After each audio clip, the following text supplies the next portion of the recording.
Bismillahirrahmanirrahim. Esselamu Aleyküm değerli izleyiciler. Bir ekonomik boyut programıyla yine sizlerle birlikteyiz. Değerli hocam, ekonomist Sinan Bayraktar'la beraber ekonomiye dair gelişmeleri sizlere aktarmaya çalışacağız inşallah diyelim. Hemen hocama dönmek istiyorum. Hocam hoş geldiniz. Hoş bulduk. Hayırlı haftalar. Sağ olun. İnşallah. Hamdolsun. Şükürler olsun. Allah daha iyisin hocam. Hepimiz inşallah. Sizleri gördük, bizler de iyi olduk. Allah razı olsun. Hocam genel olarak başlayacak olursak haftalık değerlendirmede neler söylemek istersiniz? Geçen haftadan bu yana neler oldu, neler gelişti? Buyursunlar efendim. Evet, haftayı takip ediyoruz tabii. Her hafta değişik olaylar oluyor da çok böyle dişe dokunur şeyler yok. Ancak tabii dün enflasyonun açıklanması, onu yorumlayacağız. O haftaya damgasını vuracak ama bildiğimiz farklı bir şey gelmedi karşımıza. Merkez Bankası söylemleri ve orta vadeli plan açıklamaları var. Onların üzerine konuşacağız. Tabii haftayı takip ederken şunu yapıyoruz. Ekonomideki seyirlere bakıyoruz. O ekonomik seyirler üzerinden konuşuyoruz. Önemli şeyler yok. Dünya küreselde de çok önemli şeyler yok. Bu ara tabii siyasette yavaş yavaş Türkiye zannediyorum ki seçim ve miting ortamına doğru gidiyor siyasette. Evet. Siyasiler her hafta sonu bir ilde başlattıkları mitinglere zannediyorum ki hız vermeye başladılar. Oralardaki söylemlerle ekonominin hareketlerini görüyoruz. Oradaki hareketler de o söylemlerle oluşuyor bir yerde. Yani bir siyasinin söylediği şey ekonomideki hareketleri sağlıyor. Akaryakıt fiyatlarındaki dengesizlik yine devam ediyor. Küreselde onu da konuşacağız son bölümde. Biraz daha farklı şeyler olabilir önümüzdeki dönemlerde.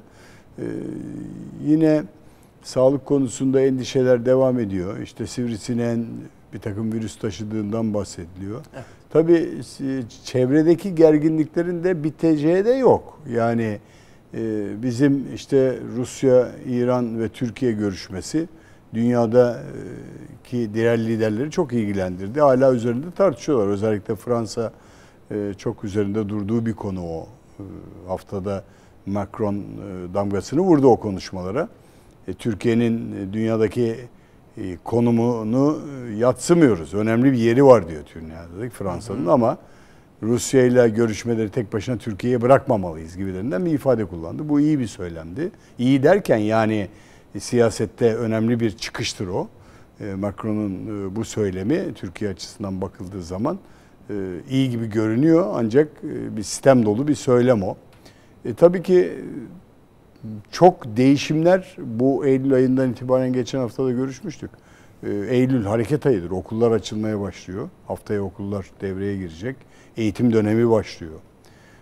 Allah hepsine hayırlısını versin tabii. Türkiye kış aylarına doğru yaklaşıyor. Enerji sıkıntısı Avrupa'da devam ediyor. Onlar gündemi oluşturan şeyler. İşte bu hafta başı, ay başından itibaren Rusya 3 gün Almanya'nın gazını kesti.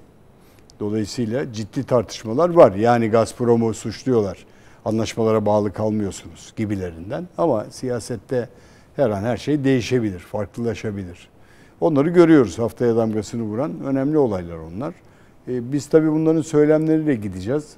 Bu arada tabii maliye yönetimi ciddi şekilde bunların üzerinde duruyor. Ancak enflasyon açıklandı dün biliyorsun.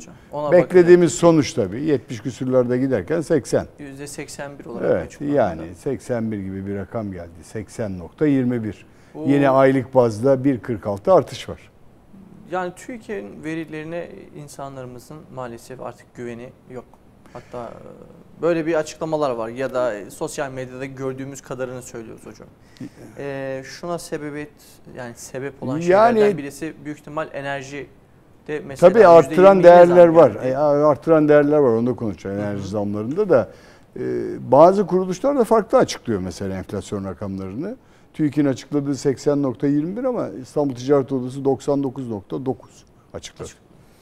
Ayıp olmasın diye 100 demediler onlar herhalde. 90.99'lu rakamlar var ya onlardan biri. Evet. Ticaret Odası İstanbul'da İTO'nun verdiği rakamlar da önemlidir. Çünkü kira endeksleri İstanbul'da o rakamlar üzerinden yürüyor genelde. 99.9 100 enflasyon, 100'ü geçen hatta biraz da iyimser davranıyorlar tabii. %100'den fazla enflasyon var. Tabii ki sıkıntı, Türkiye'nin en büyük sıkıntısı ve enflasyon lideriyiz biz. Birkaç ülkeyle beraber maalesef ki önlenemeyen fiyat artışları, başını almış gitmiş olan, hep konuştuğumuz, eleştirdiğimiz keyfi fiyat artışları enflasyonu tetikliyor. Anlamsız fiyat artışları var. Yani herkes istediği gibi yapabiliyor bu fiyatı. Lokantaya gidiyorsunuz, emsallerinden çok farklı. Pazara gidiyorsunuz, hadi yaş meyve sebzedir. Balık sezonu açıldı, balıkta şimdi insanlar balık tüketecekler. Balıkçı bir fiyat koydu. Tabii akaryakıt fiyatlarıyla çok bağlı. Çünkü dizel yakıt kullanıyor o tekneler. Çok da yakıt yakıyorlar. Evet. Bir de ne bulursa alıyor geliyor. Hakikaten masraflı bir sektör orası. Balık fiyatları da çok ucuz olmayacaktır. Yani vatandaşın balık tüketmesinde yine 25-30 liralık küçük balık değerleri, 50-60 liralık büyük balık değerleriyle karşılaşacağız gibime geliyor bu yıl. Belki daha fazla, çünkü balık bir borsa. Tabii ki zor, hakikaten zor. Yani bir küçük kalıp peynirin 120 lira olduğu bir ülkede, en basitinden, zeytinin 60-70 lira olduğu bir ülkede geçim gerçekten zorlaşıyor. Gıda baktığınız zaman. Ben rakamları kontrol ediyorum, bakıyorum rakamlarına. Çünkü marketlere gidip kontrol ediyorum. Tabii zincir marketlerde biraz daha düşük fiyat var. Yani 70-80 lira bulabiliyorsunuz bazı fiyatlara, peynir veya zeytinlerde daha düşük fiyat bulabiliyorsunuz. İnsanlar da oraya doğru gidiyor. İşte konuştuğumuz tarım kredi kooperatifleri olayı var ama her yerde yok. Ama enflasyon yüksek. Yani 80 enflasyon açıklanıyor TÜİK'in verileriyle. Evet, onun sepetinden aldığı verilerle 80'dir. O verilerle hareket ediyor. Maaş artışları, emekli maaş artışları. Tabii haftaya damgasını ekonomi sayfalarında vuran da şeydi. Bankaların promosyonları. Bankalar ciddi promosyon veriyorlar. Çünkü bankalar maaşlar üzerinden çok önemli rantlar elde ediyorlar. O da aldıkları maaşı ödemelerinde 1-2 gün erken yatırıyorlar. Merkez Bankası piyasasında iyi bir satış, overnight işlemleri dediğimiz gecelik işlemlerden çok kar elde ediyorlar. Ve dolayısıyla rekabete girdiler. Mevduat tutmak zorunda bankalar. Yani şöyle, Merkez Bankası'nın Türk lirası mevduatı arttırın, ona göre döviz mevduat oranlarındaki oranları, Merkez Bankası oranlarını sıkıştırırken bankaların Türk lirası mevduatına ihtiyacı olduğu ve faizsiz mevduata ihtiyaç olduğundan promosyon yarışı başladı. Yani fert başına, memur başına, ki bir üniversitede 41.500 lira tahmin ediyorum devlet üniversitesindeki maaşlara 3 yıllık anlaşmaya birinci yıl 41.500 lira verdi.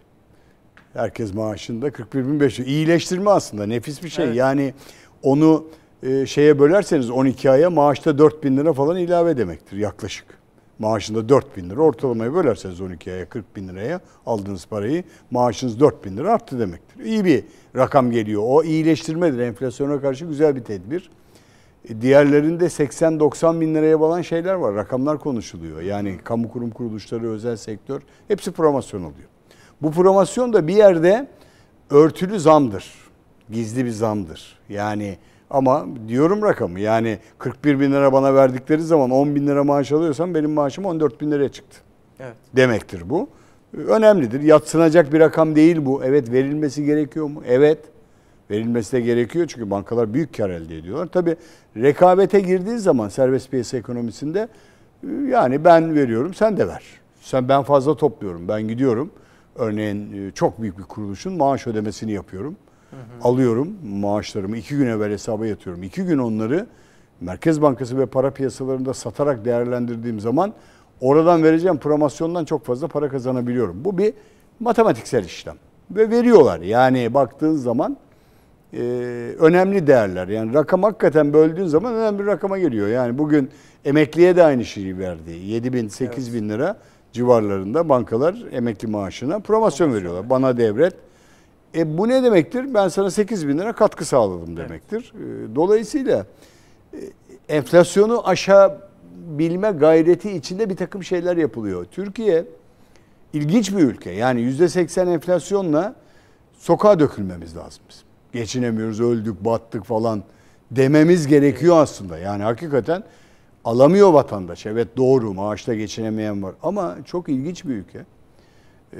Yani yıllardır bu yaşıma kadar yaşadığımda bu farklı bir şey olmadı bu ülkede. Hani bazen konuşmalarımda eleştirisel bir şeylere gelebiliyor insanlar. Hocam pembe tablo çiziyorsun, oradan bakıyorsun gibilerinde. Hayır, bu böyle. Ben %150 enflasyonları da gördüm. Rakamlar büyüdü, arttı. Rakamların matematik çarpanları değişti. Evet, fiyatlar çoğaldı. Gerçekten bugün arabanızın deposuna yakıt koyduğunuz zaman normal bir arabanın 1000 lirayı buluyor yakıt. Evet. Tercih kullanıp kullanmama konusundadır. Yani bunu siz yapacaksınız. Buradan bakıldığı zaman enflasyonu tartışmaya kalktığımız zaman enflasyonda bu değerleri örtebilen bir takım gizli gelirler var Türkiye'de. Çok ilginç bu. Evet, biz enflasyondan para kazanabiliyoruz. Hep söylüyorum. Yani %80 enflasyon. Yani yabancılara söylendiği zaman aman tanrım diyorlar. Yani böyle bir şey olur mu? Onların meşhur tabiri vardır. Oh my God der onlar. Hakikaten aman tanrım derler. Aman Allah'ım derler. Böyle bir enflasyon mu? Yani siz fiyatlarınızda %100 mü arttı fiyatlar? Nasıl geçiniyorsunuz falan? Hakikaten yabancılarla konuşun. Müthiş derler ya. Bu nasıl geçiriyorsunuz? O da geliyor tabii. Bir birim parayı koyduğu zaman 18-20 birim burada değer alınca anlıyor değerini. Ama harcamaya gittiği zaman 18 birim de bitiyor elindeki buradaki. Çünkü fiyatlar çok yüksek. Geçen sene diyor ki adam, ben geldiğim zaman otele, turizmde işte 1000 lira veriyordum. Bugün 4000 lira veriyorum diyor. O da diyor ki benim bozduğum paradan da gidiyor. Yani işte enflasyon böyle kötü bir şey. Evet. Ama Türk halkı enflasyonla yaşamayı öğrendi. Biliyor. Deneyimsel bir şey bu. Enteresan. Yaşamamışlığı yok ki hocam artık. Yaşamamışlığı yok. Hani hep söyledik Ahmet, yani kriz var mı yok mu? Ya kriz bitmez. Bitmeyecek. Yani biteceğini de ben iyileşeceğini de zannetmiyorum. Biz böyle yaşayacağız. Yani orta vadeli plan konuşacağız. Devlet yetkilileri açıklar. Ben şöyle yapacağım, böyle yapacağım. Devlet der ki ben kardeşim, hükümet, ekonomi yönetimi, ben size iyi günler vaat ediyorum. Kötü gün vaat etmez zaten. Hiçbiri çıkıp da kötü gün konuşmaz. Yok böyle bir şey. Eşyanın tabiatında yok. Dünyanın hiçbir politikası veya ben size kötülük vaat ediyorum demez. Doğruyu da konuşmaz ayrıca. Sen tartışırsın doğru. Sorduğun, söylediğin şey, hocam acaba enflasyon %80 mi acaba dedin ya. Değil tabii ki, yani %80 değil. Yani verilerle öyle çıkıyor. Gel senin benim cüzdanıma sor bakayım onu yüzde kaç. Bak bakalım benim cüzdanımda neler oluyor. Adam işte 4-5 bin lira emekli maaşı alacak. Onunla gidecek 100 liralık peynir alacak. Onunla gidecek kira verecek. Onunla gidecek bilmem ne. Çok zor. Dönmez. Şu an kira zaten 5 bin lira. Tabii yani onu da bulamıyorsun. Bulduğun zaman seviniyorsun 5 bin liralık kirayı. Aman hemen atlayalım diyorsun. Yani fiyatlar öyle bir seviyeye geliyor ki sizin bütün geçim endekslerinizi bozuyor. Tabii bu geliyor. Enflasyonun tartışılmasına eski politikacılardan Süleyman Demirel de söylerdi. Enflasyon ahlaksızlık yaratır derdi. Yaratır. Sokağı bozar derdi. Bozar. Görüyorsunuz ahlak dışı bir sürü olay geliyor. Evet. Evden kaçan çocuklardan tutun da hırsızlıklarına kadar. Hocam bunlar engel. Polisiye tedbir almak zorunda kalıyorsunuz. Çok fazla harcama yapıyorsunuz bunu engelleyebilmek için. Daha fazla koruma yapıyorsunuz. Daha fazla bütçeden para çıkıyor. İşte Allah korusun o arada bir doğal afet geliyor. Devletin bütçesinden para harcanıyor. Yani hakikaten enflasyon kemiriyor, yok ediyor. Bakın. Karşılaştırmak doğru değil. Hiçbir zaman o matematikle o tutmaz. Evet. Avrupa'da %9 enflasyon var. Türkiye'de de enflasyon yüksek. Böyle bir matematik yok. Ama halkın hissettiği Avrupa'da daha yüksektir. Evet. Alışık değil. Yani ben diyorum ya hani 22 tansiyonla yaşıyoruz, hep aynı lafı söylüyorum. Ölmüyoruz ama hasar bırakıyor. Onda 9 tansiyon hasar bırakıyor, öldürüyor. 9 enflasyon onu perişan ediyor. Adam ekmek almıyor, arabasına binmiyor, bisikleti kullanıyor, farklı şeyler yapıyor, markete gidiyor bir an evvel farklı ürün alayım, zam gelecek diyor. Avrupalı da yapıyor. O da bir insan, o da gelirlerini korumaya çalışıyor. Göre. Başka yapacak bir şey yok onun da. Yani yapacak ne? Gelirlerini korumak. Çünkü adam 3.000 lira alıyor, 3.100 lira olmuyor onun maaşındaki artış. 100 lira bile arttırmıyorlar. Oradaki 100 lira çok önemli. 100 birim önemlidir. Ama İngiltere'ye bakıyorsun ciddi şekilde feryat başladı. İtalyanlar zaten bağırıp çağırıyorlar. Bir kahve kaç lira oldu diyorlar. Ekmek bilmem ne oldu diyorlar. Hakikaten yükseliyor. Yani oradaki yabancılarla da konuşuyorum. Her hafta yurt dışından veriler alıyorum. Onlara da bakıyorum. Amerika Birleşik Devletleri de aynı. Ama adamların mevcut gelirleriyle, mevcut yaşam standartlarıyla feryat. Bak bu kış o feryatlar daha yükselecek. Çünkü doğalgaz paraları çok arttı. Elektrik paraları çok arttı Avrupa'da. Rusya bir kesintiye gitti. İşte daha da artacak diyor ki şimdi daha sen doğalgaza ulaşmak için biraz daha onlarda eşel mobil sistemi var. Artacak fiyat diyor. Ben sana veremem diyor falan. Biraz daha fazla para ödeyecek. Dönecek vatandaşına. Evet. Bize bak şimdi geçen hafta elektrik doğalgaza %20, elektriğe %20, sanayi elektriğine %50. Şimdi dönüyorum tefe tüfe oranlarına bakıyorum. ÜFE yurt içi üretici fiyatları %143 TÜİK'in verileriyle. %143. Sanayici ne yapıyor biliyor musun? Zam geldi diyor, ürününe zam yapıyor. Haliyle. Ne yapacak adam yani? Hocam sanayiye zam yapması, bize zam yapması anlamına gelmiyor zaten. Geliyor yani otomatikman döndürüyor oraya. Yani bunu 5 liraya mal ediyorsa 7 liraya koyacak. Ben bunu 7 liraya almak zorunda kalacağım. Artı devlet vergi kaybına da uğruyor. Buradan arttırıyor ama devlet şöyle vergi kaybına uğruyor. Sanayicinin bu giderleri gider olarak yazılıyor bilançosuna ve kardan düşüyor. Kardan düştüğü zaman daha az vergi ödeyecek sanayici. Ama sanayici zorlanıyor. Gittikçe zorlanıyor. O da şimdi şuraya doğru gidecek olay. Satamayacak pozisyona gelecek. Evet. Bakın şeyin dengesi de değişti. Yani enflasyon tartışırken oraya da geliyorum. Oradan baktığın zaman şeyi göreceksin. Dengede euro ve dolar dengesi de değişti. Biz dolarla ithalat yapıp euro ile ihracat yapan ve büyük bölümünü Almanya'ya yapan. Almanya resesyona girdiği zaman, sıkıntıya girdiği zaman otomatik olarak seni etkileyecek yani. Oradaki ölü kokusu bize gelir. Gelecek ve dolayısıyla bütün bu sıkıntıların hepsinin başı enflasyon. Eyvallah. Fiyat artışı. Benim kaderim midir? Yani üzgünüm. Bu ülkenin coğrafyasının kaderi, jeopolitik yapısının kaderi. Bak oradan öbür taraftan dış gelişmelere. Yunanistan 2'de 1 Türkiye'yi tahrik ediyor.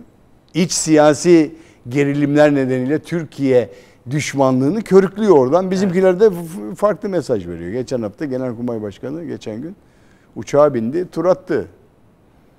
F-16'larla falan şöyle bir dolaştı. Gitti oraları. Birbirimize bir şeyler böyle sokuşturuyoruz arada bir. Allah muhafaza etsin yani. Savaş demek ne demek? Savaş sıkıntı demektir. Ama Allah muhafaza etsin. Ukrayna'nın halini görüyorsunuz. Tabii ki. Biz yaşadık 75 yıl, 74 yılında Kıbrıs Savaşı'nı. Hiçbir şey kalmadı. Gittik ne pirinç var, ne gaz var, ne petrol var, ne benzin var. Bir de ambargo yedik, duman ettiler bizi. Yani dolayısıyla Allah muhafaza etsin. Doğal afetlerden ve şeyden. Amin. Peki hocam, fiyat kontrol tedbirlerine gelecek olursak, şimdi serbest ekonomide fiyatları nasıl kontrol edebilirsiniz? Bir. İkincisi, işte elektrik, doğalgaza dediğimiz üzere %20 ki bu fiyat kontrol tedbirleri daha çok üretici ve esnafa yönelik bir tedbir olduğu için bu beldelere, bu mekanlara yapmış olduğun %50'lik zamı fiyatlara nasıl yansımamasını bekleyebilirsin? Şimdi umut verici bir konuşma vereceğim size şimdi. Buyursunlar hocam. Dün Sayın Nebati diyor ki, Ekonomi Bakanı sağ olsun değerli bir insan, yüksek enflasyonu bir daha geri dönmemek üzere bu topraklardan def edeceğiz diyor. Hadi inşallah. İşte biz diyor amin dedik o duaya. Yani çok güzel, çok kararlı böyle. Yani diyor ki def edeceğiz diyor dönmemek üzere. Şimdiden de o fiyat değerlendirilmesinde. Enflasyonu biliyor, ona göre konuştu. Enflasyon rakamlarını değerlendirdi. Dün çıktı. Dedi ki enflasyon verileri bu projeksiyonlarımı destekler niteliktedir. Düşüyor dedi. Yani yüksek enflasyonu bir daha geri dönmek üzere def edeceğiz dedi. Dünyanın büyük ekonomileri diyor, enflasyon ve resesyon endişeleriyle boğuşurken bu ülkeler son 40-50 yılın en yüksek enflasyon oranlarıyla karşı karşıya diyor. Şimdi geliyor, demin benim söylediğime geldi. İşte karşılaştırıyor. Durma noktasından geleceğine onlar endişe duruyorlar. Resesyona girecekler diyor. Onlar endişe duruyor diyor. Dönüyor. Enflasyonla mücadele süreçleri diyor. Birçok ülkede para politikasıyla olur diyor. Yani tedrici olarak sıkılaştırmasıyla, gerçekleştirmeyle birlikte onu biliyor. Bak onu söylüyor. Çok güzel. Resesyon ihtimalinden dolayı dünyada birçok ülke negatif faiz politikası uyguluyor diyor. Resesyondan korkuyorlar diyor. Tamam biz de biliyoruz onu Sayın Nebati. Şimdi gel nasıl def edeceğiz? Diyor ki şimdi benim en güveneceğim orası. Yani ben gideceğim Maliye Bakanı'nın ağzından çıkana bakacağım. Nereye bakacağım? Ne yapıyorsunuz diyorsun ya sen. Ne yapıyor bunlar? Demin sordun işte. Nasıl def edeceğiz bu serbestliği? Biz yatırımı ve üretimi arttıracağız diyor. Durdurmadan enflasyonla mücadelemizi sürdüreceğiz diyor. Politikalarımızı da diyor yatırım ve üretimi teşvik etmekten yana kullanıyoruz diyor. Tamam o da güzel. Böylece makine ve teçhizat yatırımlarıyla diyor 2022 yılının ikinci çeyreğinden bir önceki yılın dönemine göre %17.8 artmıştır diyor. Tamam arttı da ekmeğin fiyatını düşürebildin mi? Mesele Peki bu. bunları söyledin. Tamam, bunlar Türkiye büyüyecek. Şimdi orta vadeli planı da geleceğiz. Onu da konuşacağız. Merkez Bankası enflasyona en temel maddenin en önemli katkının, belirgin katkının temel mal ve hizmetten geldiğini söylüyor geçen hafta. Diyor ki Merkez Bankası fiyat gelişmeleri raporunu açıklarken şunu söylüyor. Raporda enflasyona en belirgin katkı temel mal ve hizmet gruplarından geliyor. Benim zaten problemim temel mal ve hizmet grubu. Benim en büyük problemim temel mal ve hizmet grubu, ulaşımdan yiyecek içecek hepsine kadardır. Buradan baktığınız zaman enerji kalemlerinin etkisiyle de diyor enflasyondaki yükselişin devam ettiğini belirtiyor. Merkez Bankası söylüyor. Benim söylediklerimden bir farklı bir şey değil. Ben diyorum ki bugün benzin fiyatı artmakla, ya şaka gibi dün değil evvelsi günü düşürüyorsunuz 1 lira 56 kuruş benzini. Bu akşam 56 kuruş zam yapıyorsunuz benzin ve motorine. Bu akşam işte zam gelecek. İşte benzinci 56 kuruş, git kuyruk vardır benzincilerde. 56 kuruş zam gelecek diye kuyruğa girer bizimkiler. Sanki çok büyük para kazanacağız. Şimdi şaka gibi olaylar. Vergiyi bu şekilde alıyorsun ama bunların enflasyona yansıması, bak ben Merkez Bankası söylüyor. Enerji kalemlerinin etkisiyle. %20 elektriğe getirdin. %20 daha da gelecek Ahmet. %20 doğalgaza getirdin. Biz ucuz doğalgaz satıyoruz dedi Enerji Bakanı geçen gün. Geliyor dedim. Gelmekte olan geliyor. Hazırlanın. Bak bu lafın altından önümüzdeki %50 zam çıkacak enerji fiyatlarına. Bakın göreceksiniz doğalgaza. Bugün bir konutun maliyeti 1000 lirayı buldu. Normal doğalgaz maliyeti 1000 lirayı buldu. Basit olarak. Basit. Anadolu şimdi Anadolu'daki insan şey yakmayacak. Doğalgaz tüketmeyecek. Gidecek soba yakacak. Evet. Odun yakmaya başlayacak. Odun ucuz mu? Ormanı telef etmeye başlayacak. Yani ben korkuyorum tezeye dönmeyelim. Evet. Allah muhafaza etsin. Ki Anadolu'nun birçok yerinde tezek yakılıyor gene. Köylerde doğalgaz falan yok. Yakıt olarak onu kullanıyor adam. Çünkü odun da pahalı. Yani bir ster diye tabir edilen çekisini bilmiyorum kaç liradır. Kömür zaten dolarla ithal edilen kömür. Bizim lignit kömürün yakması çok verimli değil. Onu enerjide kullanıyorlar. Enerji üretiminde kullanıyorlar onu. Santrallerde kullanıyor. Enerji santrallerinde yakılıyor lignit. Ama ithal ediliyor. İthal ettiği zaman bu dolar fiyatıyla ithal ediyorsun. Bir torba kömürün fiyatı. Belediyeler sübvanse edecekler şimdi. Gene kömür yardımı seçim için bilmem ne yardımı şeklinde verecekler. Bu kışı da öyle geçireceğiz herhalde. Öyle görünüyor. Yani baktığımız zaman olay bu. Yani sopayla mı kontrol edelim fiyatları? Yok, mümkün değil. Sopayla kontrol edecek halimiz yok. Ve dolayısıyla biz fiyat kontrolünde sadece esnafın insafına kalmış durumdayız. Geçen hafta da söylemiştim konuşmamızda. Protesto edebilir miyiz? Yemeyeceğiz mi ya zeytin? Geçen kahvaltıda diyor ki bak zeytin tüketiyorsun diyor eşim diyor. 65 lira kilosu diyor. Tamam yiyeceğiz yani. Şaka oldu. Allah şükürler olsun, hamdolsun. Soframızda var. Allah olmayanlara da nasip etsin de. Amin. Ama ben almadığım için, alışverişi ben yapmadığım için fiyatı da şaşırdım. Fiyata da şaşırdım yani. 65 lira mı? Yapma ya dedim. Biz bunu geçen sene 30 liraya falan alıyorduk. Gibilerinden epeydir bakmamıştım ya. 65 lira. Evet. Hakikaten zor. Şimdi bunun denetlenmesi için mümkün değil. Markete gidiyorum diyor ki hocam diyor daha gelecek dur. Bu hafta süt ürünlerine zam gelecek diyor. Ya peynir oldu 120 lira. Nereye gelecek diyorum peynirin. Bir kalıbı 1 kilo bile değil 120 liraya satıyorsun dedim. Daha da gelecek diyor. Şimdi buradan baktığı zaman vatandaşın geçim endeksi zor. Bakın kıyamet kopuyor. Enflasyona en yüksek katkı nereden geldi biliyor musunuz? Üniversite ücretleri. Evet. Harçlar. Müthiş bir şekilde arttırıldı. Üniversite işte en yüksek oranlarıyla karşı karşıyayız artışta. Yani %300 zam yapılır mı üniversite ücretine? %300 yapmış bir üniversite. Veliler gitmişler kapıya toplanmışlar. Ondan sonra %80'e indirmişler. Kabul ediyorum giderleriniz var ama bu kadar da değil yani. Bu insanlar bu bedelleri ödeyecekler. Şimdi çocuğunuzu üniversiteye verdiniz. Geçen sene 40 bin lira ödüyordunuz. Bugün karşınıza 80 bin lira çıktı. Aynen böyle. Evet. 3. sınıfta 80 bin lira dedi kayıt ücreti. Alalım mı şimdi çocuğu okuldan? Mümkün değil. Üniversite okuyacak çocuk. Ne yapacaksınız? Elinizdeki enflasyondan kazanılan değerlerden eksiltmeye başlayacaksınız. Satacaksınız bir yerleri. O çocuğu okutacaksınız. Yani o çocuk çıkacak sonra iş bulamayacak bu ülkede. O kadar yatırım yapacaksınız ona. O çocuğu para olarak, sermaye olarak verseydiniz, üniversitede okutmasaydınız belki daha iyiydi. Oraya geliyor olay. Maalesef. Maalesef öyle. Yani bugün enflasyonu en yüksek %24 küsur galiba üniversite ücretleri ve ulaşım ücretlerinden geldi. Temel gıda maddelerinden geliyor. Şimdi biraz sonra orta vadeli planı konuşacağız. Bu fiyat tedbirlerinde ne yapacak devlet? Evet. Umut veriyor bize. Diyor ki ben enflasyonu şuralara indireceğim. İşte biz %25'ten, %5'lerden, %15'lerden bahsederken enflasyonlarda Merkez Bankası yıl sonu hedefi 60. Şimdi hadi gel de düzelt. Hadi inşallah. İnşallah. Amin dualarla gideceğiz. Yağmur duası gibi enflasyon duasına çıkmamız lazım. Gibime geliyor. Yani hadi hep beraber enflasyon duasına çıkalım. Belki düzelir bu enflasyon. Nasıl düzelecekse. Evet. Ağzınıza sağlık hocam. Sizleri birazcık dinlendirelim. Kısa bir araya gidelim efendim. Aranın akabinde birlikteliğimiz devam edecek.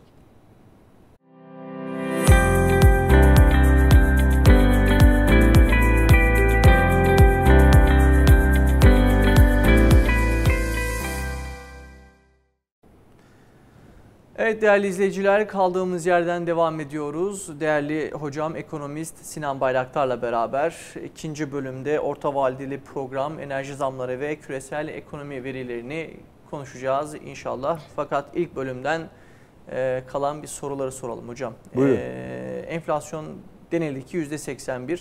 Yani bu bardak bugün 10 liraysa yarın enflasyonu düşürme hedefleri var. Diyelim ki %10'lara, %20'lere ki bu bir hayal belki şu an. Söylediğim çoğu kişi için bir hayal olabilir.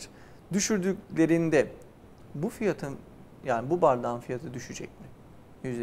Yani 10 liradan 5 liralara. İşte o bardağın fiyatı düşmeyecek Ahmet. O bardak düşünce kırılacak.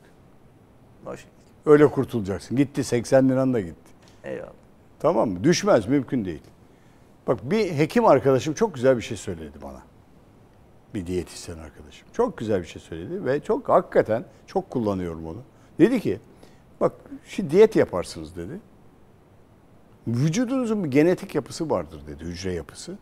O hücreler vücudunuzun sizin genetik DNA'nızı, RNA'nızı bir şeylerinizi oluşturur dedi. Ama onların bir hafızası vardır dedi. Çok güzel bir şey anlattı bana. O hafıza hiç unutmaz dedi, hatırlar. En ufak ona ilişkin bir şey yediğiniz zaman gider onu çeker alır dedi, gene kilo alırsınız dedi. Bu iş yemiyor. Hücrenin hafızası var diyor. Çok güzel bir şey. Enflasyonun da hafızası var, fiyatın da hafızası var. Geri gelmez. Mümkün değil. Enflasyon durdurabilirsin, fiyat artışlarını engelleyebilirsin. Engellemek için ekonomik ve tedbirlerle sıkı para politikasıyla yapacaksın. İnmez fiyat aşağı. Kim indirmiş çıkan malın fiyatını? Türkiye'de ben görmedim öyle bir şey. Şimdi ikinci el arabalarla ilgili şey yaptılar. Bir kısıtlamalar yaptılar. 6 ay, 6.000 kilometre falan filan. Durdu stokçular. Şimdi spekülasyon başladı orada. Onların fiyatı geçici olarak iner çıkar. Evet. Gayrimenkulün fiyatı durur mu? Hayır. Kiralar iner mi aşağıya? Hayır. Hayır. Bak inmeyecek. Baz fiyat oluyor. Hafızasını hatırlıyor. 12 bin lira değil de 10 bin lira olacak belki. Durur mu? Kiralar tahsil edilememeye başladığı zaman durmaya başlar. Resesyona girerseniz, satın almalar durmaya başladığı zaman fiyat durur, aşağı inmez. Çok zor. O bardağın fiyatını hiç kimse indirmez, işine de gelmez. O hafızada bırakır onu. Böyle bir şey olmuyor bu ülkede. Ben görmedim. Çıkan fiyat geri gelmiyor. Yani etin fiyatı çıktı da geri mi geldi? Bunların yapılabilmesi için sizin, söylüyor Sayın Bakan, yerli üretime katkı, sanayi katkısı, yerli daha fazla destekleyecek, üretimi arttıracak, ihracatı arttıracak tedbirleri alacağız. Bunlarla düzelteceğiz. Bizim ekonomik programımız doğru diyor. Peki tamam. O zaman doların fiyatı 18 liradan 7,5 liraya gelecek mi? Gelmeyecek. Ben 18 liradan doğalgaz parasını ödeyeceğim mi? Hadi durdurdun. Bir ara bir şey yaptık. Kur korumalı yöntem yaptık. İşte 15-16 lira çıkan 17 lira doğru tırana 13 liraya düşürdük onu. Demek ki senin daha fazla bir şey yapman lazım. Bunun fiyatını indirmen lazım. Dolar talebini düşürmen lazım. Şimdi dönecek bana diyecek ki yurt dışı gelişmelere bağlı. Amerika'nın Fed'in faiz arttırımı dolara talebi iyi parayı arttırıyor. O zaman benim dolarizasyonumu engelleyecek tedbir alman lazım. Evet. Öyle mi? Şimdi ben söylüyorum ya, her tarafı deleceğiz, ülkenin her tarafını. Doğalgaz çıkacak her tarafından. Bütün delikleri açacağız. Deldiklerimizden petrol fışkıracak. Her şeyi halledeceğiz oradan 1-2 sene içinde. Bütün fiyatlar aşağı inecek. Şeydeki gibi bedava doğalgaz alacağım ben. Katar'daki gibi. Var mı böyle bir şansımız? Ben görmem, benim yaşım müsaade etmez. O duayı yapıyorum, yağmur duası gibi. İnşallah torunlarımız yani falan görür onu. çıksa bile biz de bedavayı görmeyiz hocam. Görmeyiz, vermeyecek. Bakın petrolden vergi alınıyor. Evet. Devlet büyük bir sübvansiyon yapmadan vergiyi alıyor oradan. Ve dolayısıyla bunlar kolay kolay geri gelmez. Ha, sizin yapacağınız politikacı olarak siz bu orta vadeli planı koyduğunuzda üzerine geldik şimdi. Orta vadeli programı 3 yıllık olarak açıkladılar. Tamam, bakıyorum, okuyorum. Bak aynen tartışırız onu. Diyor ki yani resmi gazetede yayınladılar. 2023-2025 diyor. Seçim satına gidiyor ülke. Bir sürü vaatlerle gelecek politikacılar. Karşı taraf diyecek ki sen şunu yap, ben şunu yap. Şimdi bu hafta şeyi açıklayacaklar meclisin toplantısında. İcraları falan kaldıralım ortadan. Var, karar aldılar zaten. Onu kanunlaştıracaklar. İnsanların borcunu azaltalım. Tamam, doğru. Bak şeyden katkı geliyor bankalardan. Fert başına 41 bin lira para veriyorum. Evet, enflasyonu ama fiyat geri gelmiyor. Senin gelirini arttırıyor. Biraz öyle bir tedbir alıyor sana. Tabii şimdi senin cebindeki maaşı 10 lira alıyordun. Ben 30 lira yaptım maaşını. Biraz rahatlarsın. Şu fiyat o zaman sana dokunmaz. Evet. O zaman o 80 lira aşağı gelmez, senin fiyatın yükselir. Ama ne yaparsın biliyor musun? 80 liralık alışverişe devam edersin sen gene. Aldıkça da alışveriş yaptıkça da o onu 85 lira yapacak. Durmayacak orası. Nasıl alıyorlar diyor. Bunlarda para var diyor. Bunlara biz satalım, koyalım rafa, gidecek. Aynen öyle. Alırsan diyor bana. Arabayı ben koyarım, alırsan. Serbest piyasa ekonomisi o. Yapamazsın. Fiyat denetim ekonomisi yapamazsın. Sadece devlet olarak yan tedbirler alırsın. Koruma tedbirleri alırsın. Parayı sıkılaştırırsın, parayı vermezsin. Sıkılaştırma tedbiri yok. Diyor ki 2023 büyüme hedefi 5. 2024-2025 büyüme hedefi 5,5. Türkiye enflasyonla ve hizmet sektörüyle büyüyecek olan bir ülke o zaman. Evet, doğru, söyledik onu. Ben burada hiper enflasyon geliyor dediğim zaman eleştirdiler beni. Hocam çok kötü bakıyorsun olaya. Ya geliyor ya. Geliyor yani hiper derken yüzü kastediyorum. 40'larda biz konuştuk bunu, Ahmet, hatırlıyorsun. 40-45'lerde hiper enflasyon. Daha da düşüktü hatta. Bak bu hiper enflasyona doğru gider. 2018 kur fırtınasında ben buralarda konuştum. Kahin değilim ki. Ben bunları yaşadığım için söylüyorum. Yani diyorum ki başıma gelenleri biliyorum. Bak tedbirli olun. 3 defa ölçün, bir defa kesin kardeşim. Yapacağınız bu. Bunu yaparsak biraz kurtarırız kendimi. Ben hayatımı öyle götürüyorum. Harcamalarımı ona göre dengelemeye çalışıyorum. Gelirime göre yaşamaya çalışıyorum. Ayağımı yorganına göre uzatmaya. Ben bütün vatandaşa geçenlerde o tedbiri söyledim. Dikkatli gidin. Bugün doğalgaz şeyini açarken kombisini üşümeyin. Ama israf etmeyin. 3 lambadan birini söndürün. Gidin led ambuller takın diyorum. Bakın ben evimde kontrolü yapıyorum. Herkes yapacak bunu. Evet. Avrupalı bunu yapıyor abi. Biz müsrif bir ülkeyiz, açık söyleyeyim. Biz yani gidip 2 tane, 3 tane, ya bir gidip 2 dilim ekmek almayız. Ayıptır bize. Gideriz 8 tane alırız, yarısını da atarız, bayatlar. Biraz bunlara dikkat etmemiz gerekiyor, tasarruf tedbirlerine. Şimdi orta vadeli planda diyor ki enflasyon hedefi %65 2022'nin sonunda. Şu anda açıklanan 80. Demek ki biz %60 enflasyonla gideceğiz inşallah. Hani 80'den 65'e düştüğü zaman başarı sayacağız onu. 2-3 ay sonrasını kastediyorlar değil mi hocam? Evet. 2-3 ay sonra %60'a indirebilir. Şimdi bak Güneş Taner vardı, Allah rahmet etsin. ANAP döneminin Maliye Bakanı, Hazine Bakanı, Maliye Bakanı'ydı. Bizim ilk hedefimiz enflasyonu %50'ye düşürmek demişti. %150'ydi enflasyon. %50. %100'e düşürmek demişti. Hedeflerimiz bu demişti. Aynısına geldik. Aynı şeyler oluyor. %65'e. Hani biz %5, %15 enflasyonlardan bahsediyorduk ya. Bak nerelere geldi şimdi. %65. 2023'te seçim sattığına girecek. Bunlar seçilir, devam eder. Seçilmez, öbürler gelir. Enflasyon bu orta vadeli 24.9-25. 2023'te hedef bu. İnşallah olacak. 25'e düşerse biraz durmuş demektir. Bu arada da şeyler olmayacak ha. Bir takım olağanüstü olaylar da olmayacak. Savaşlar, mavaşlar, bilmem neler, doğal afetler falan. Bu haricen yani. Haricen tabii. Bunlar beklenti. 2024'te de %13.8 diyor. 2025'te de %9.9 diyor. Allah ömür verir görürsek. 9.9. Tek haneye inecek. İnecek. Bilmiyorum, göreceğiz mi? Evet. Enflasyonun tek haneye düşmesini hedefliyoruz diyor orta vadeli. Tamam, yapın. Yapmanız gerekiyor. Buna göre de tedbir alacak. İşsizlikte de tek haneye düşüreceğim. Şu anda 13. Evet. Orta vadeli plan. 2022'de 10.8, 2023'te 10.4. Bakın çok önemlidir o küçük rakamlar. 24'te 9.9'a indireceğim diyor. Eğer onun altına düşerse işsizlik ülke harekete geçti demektir. 2025'te de 9.6'ya indireceğim diyor.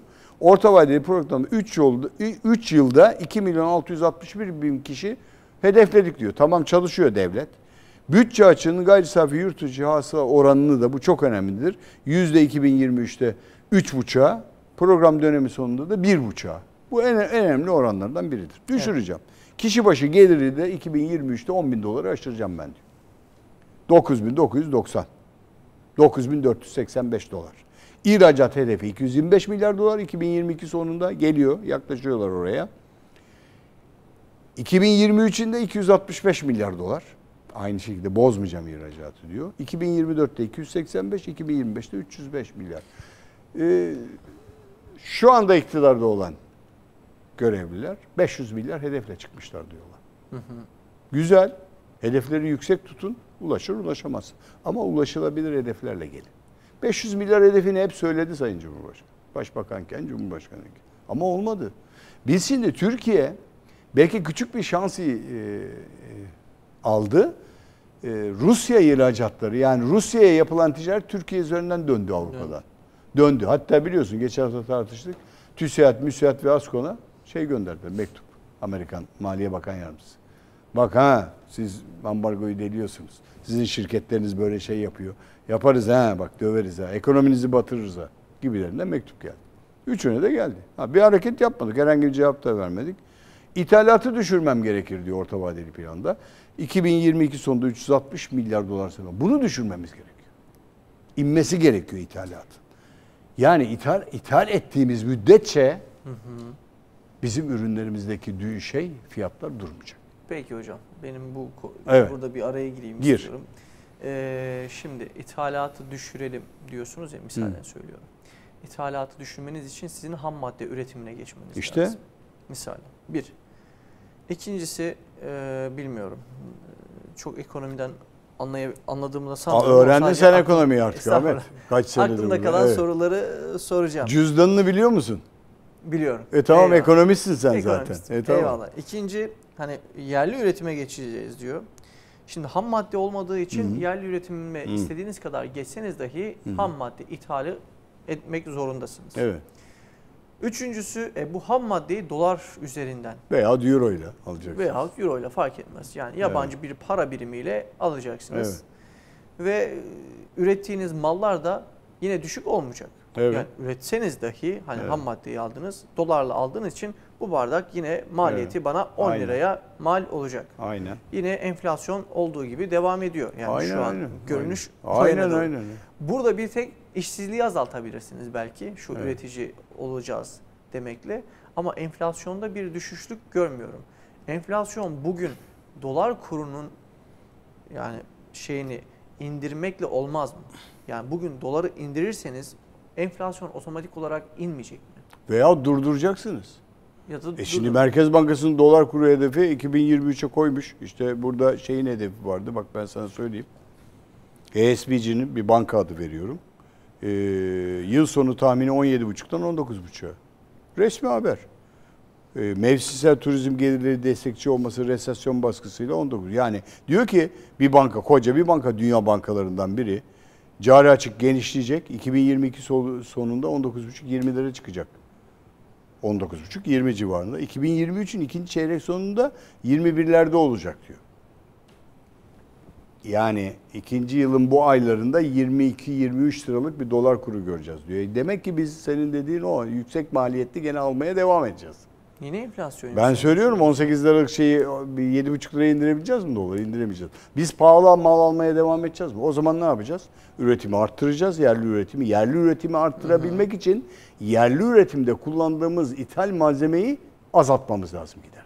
Eyvallah. Yerli yapacağız. Evet, Türkiye savunma sanayinde çok başarılı bir şekilde ihracatta arttırmak kaydıyla ciddi şekilde yerli üretim yapmaya başladı. İşte diğer dallarda da, kimya ve diğer dallarda, ilaç sektörü dahil olmak üzere, mobilyada dahil, her şey dahil buna. Ürettiğiniz her şeyde yabancı malının o kaliteli ürününü almamamız lazım. Eyvallah. Burada üretmemiz lazım. Şimdi döneceğim sanayiciye. Diyeceğim ki ben devlet olarak ben seni destekliyorum. Sana teşvik veriyorum. Sen Ar-Ge'ni genişlet. Bak Türkiye'de Ar-Ge lafta kalır. Evet. Ben sanayi işletmelerinin içindeyim. Hiç kimse kusura bakmasın. Ar-Ge bölümleri kurarlar. Araştırma, geliştirme mühendislerini koyarlar. Araştırıp geliştirmezler. Ar-Ge yapacaksınız. O Ar-Ge'de çok önemli sonuç çıkacak. İnovasyonla destekleyeceksiniz bunu. Bu inovasyon ürünlerini çıkaracaksınız. Yeni bir şey icat ettireceksiniz. Kuş konduracaksınız. Atasözlerinden gitmeyeceğiz bazılarından. Başıma icat çıkarma lafını kaldıracaksınız. İcat çıkaracaksınız. Eyvallah. Bakın bunları yapan bir ülke haline gelmeye başladık yavaş yavaş. Umutsuz değilim. Bir Teknofest'te bilişim sisteminde bir sürü genç delikanlı çocuk geliyor ülkeye. Yazılım yapabilen, yeni dehalar yetişebilen, yeni bir şeyler Kesinlikle. yapabilen insanlar geliyor. Ancak yerli katkı, yerli beyin bunu da göç ettirmeden yalnız dışarıya götürmeden. Doktorunuzdan tutun yazılım mühendisine kadar yerli olabileceklerle çalışacaksın. Senin söylediğin o. O zaman biz diyeceğiz ki ithalatı almayacağız kardeşim. Benim sana ihtiyacım yok. Bazı ürünlerde demeye başladık. Bizim size ihtiyacımız yok. Bakın ben size örnek vereceğim. Kanada, Azerbaycan Karabağ Savaşı sırasında bize gönderdiği kamerayı siz savaşın o bölümünde Ermenileri tahrip ediyorsunuz diye. Bak siyasi bir konuşma yapıyorum şu anda ama ekonomiyle bağlı. O kameraları göndermiyorum size dedi. Ne yaptı bizimkiler? Zor oyunu bozar. Döndüler Türkiye'nin büyük kuruluşuna, Aselsan'a ve diğer sana, Roketsan'a falan, Havelsan'a hepsine. Kamera yapalım biz dediler. Vermiyor bize kamerayı. Biz yaptık mı? Yaptık. Getirdik SİHA'lara, İHA'lara taktık mı? Taktık. Evet. Çalışıyor mu şu anda? Demek ki yapabiliyorsun. O zaman zor oyunu bozar. O zaman zora girmemiz gerekiyor. Evet biraz. Almamamız gerekiyor Ahmet. Eyvallah. Almayacağız abi. Gideceğiz yerli ürün alacağız. Ben kişisel olarak tercih etmeye başladım uzun yıllardır. Yani bugün mesela ayakkabı alırken bile dikkat ediyorum. Yerli sanayinden almaya çalışıyorum. Kaliteli çıkıyor. Yani yapıyor bizim insanlarımız. Yani demek ki bizim bunları tercih edecek. Ama oradaki ayakkabı imalatındaki ithal malzemeyi azaltmamız gerekiyor. Daha kaliteli mal. Senin söylediğin o. Yapabilirsek başarılı olur. İnşallah diyelim hocam. İnşallah. Bir de şuraya girmek istiyorum hocam. Biraz önce bahsettiğim konuya dair. Diyelim ki doları düşürdük, enflasyon otomatik olarak düşecek. Ya duracak yerinde. Yani en azından duracak Yani enflasyon şey veya olarak düşecek aşağıya. Düşecek yani. Düşecek tabii. Veya doları stabil yaptık, durdurduk.